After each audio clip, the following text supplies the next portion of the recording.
Stealth fighter jet एक ऐसा विमान जिसकी न केवल डिज़ाइन ही बल्कि जिसकी कैपेबिलिटी भी इसी डिज़ाइन की बदौलत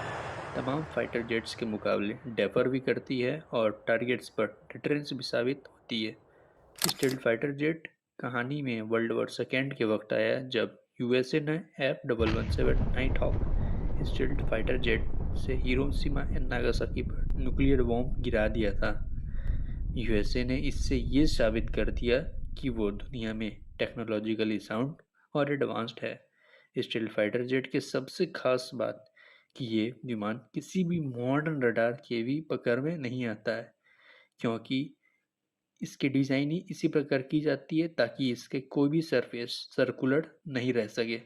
क्योंकि सर्कुलर सरफेस रडार से छोड़ी गई किरणें यानी इलेक्ट्रोमैग्नेटिक वेव जो कि एक रेडियो वेव होता है उसको सर्कुलर सरफेस रिफ्लेक्ट कर देता है, जिसकी वजह से एक कॉमर्शियल एयरक्राफ्ट या फिर पैसेंजर एयरक्राफ्ट आसानी से रडार के पकड़ में आ जाते हैं। वहीं इसके सरफेसेस को फ्लैट रखा जाता है ताकि ये अगर वेव्स को रिफ्लेक्ट भी करे तो ये स्कैटर्ड तरीके से करता है, जिसकी वजह से ये रडार के रिसेप्टर यानी एंटीना के पकड़ में नहीं आ पाता है। इवन नॉर्मल फाइटर जेट्स जो कि एक एडिशनल फ्यूल टैंक लेके उड़ते हैं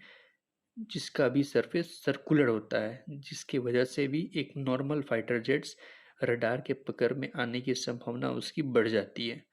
एडिशनल फ्यूल टैंक इसीलिए लगाया जाता है ताकि कोई भी विमान नॉन स्टॉपेबल अनस्टॉपेबल लंबी दूरी तक अपना टारगेट्स को अपने टारगेट्स पर अटैक करने में सक्षम हो। वहीं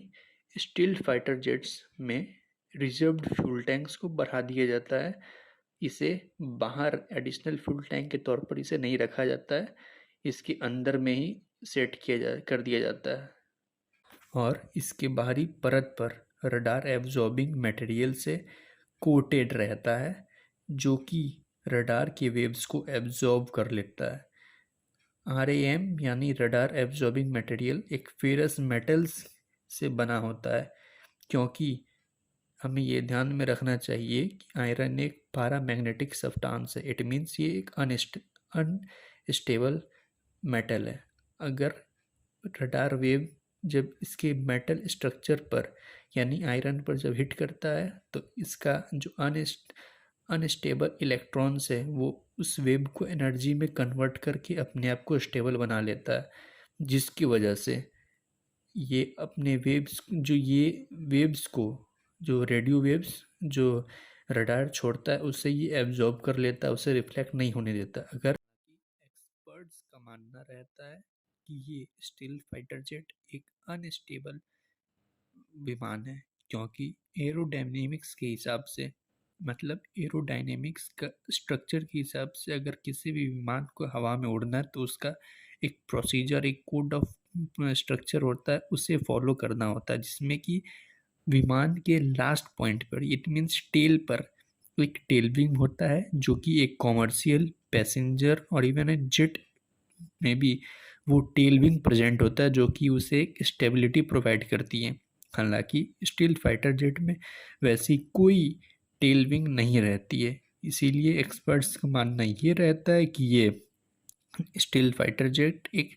अनस्टेबल विमान है। हालांकि इसका इस्तेमाल भी नहीं डिफेंसिव तौर पर, नहीं ऑफेंसिव तौर पर, नहीं इंटरसेप्टर के यूज़ के लिए, नहीं डॉग फाइट में यूज किया जाता है। इसे एक टैक्टिकल जेट के तौर पर यूज किया जाता है, जिसका कि आमतौर पर काम न्यूक्लियर वेपन्स को एक दूसरे से दूसरे जगह पर एक पॉइंट से दूसरे पॉइंट पर ले जाना विदाउट एनी हिंड्रेंस और अनस्टॉपेबल उस न्यूक्लियर बॉम्ब को एक पॉइंट से दूसरे पॉइंट पर डिलीवर करना और अपने टारगेट्स पर अचीव करना।